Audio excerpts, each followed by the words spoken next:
Hello guys, in this video I'm gonna show you how to create a floating action button in Figma using components and variants.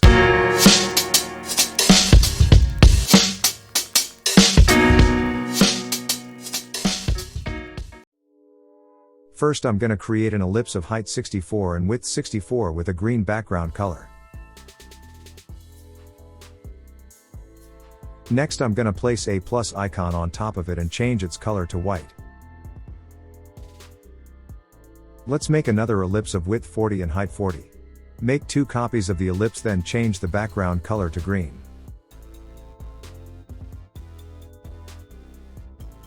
Now I'm gonna place some icons on top of the newly created ellipses and change its color to white.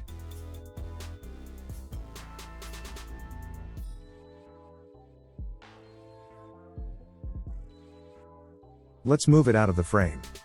Group the newly created ellipse and its icon by selecting both and using the shortcut, Ctrl+G or Command+G.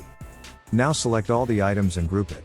After that, select the group and choose the Create Component option. You can also use the Ctrl+Alt+K shortcut. Click on the plus icon to create a variant. Now drag and hide all the 3 ellipses with its icon under the ellipse with plus icon like this. On our first variant there will be only an ellipse with plus icon on it. On the second variant, rotate the plus icon to 45 degrees and change the ellipse's background color to red.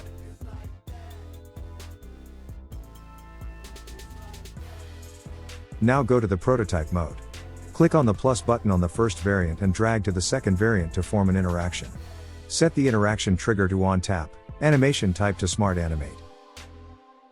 Click on the close button on the second variant and drag to the first variant to form an interaction.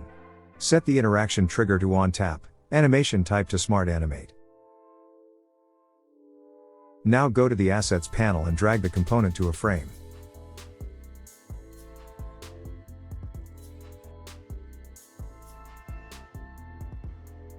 Arrange it the way you want it. Now click on the play button on the top right corner to view the prototype.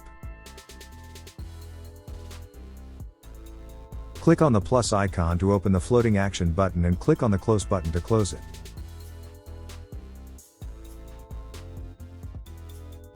If you find this tutorial helpful, don't forget to like, comment and subscribe. See you in the next video.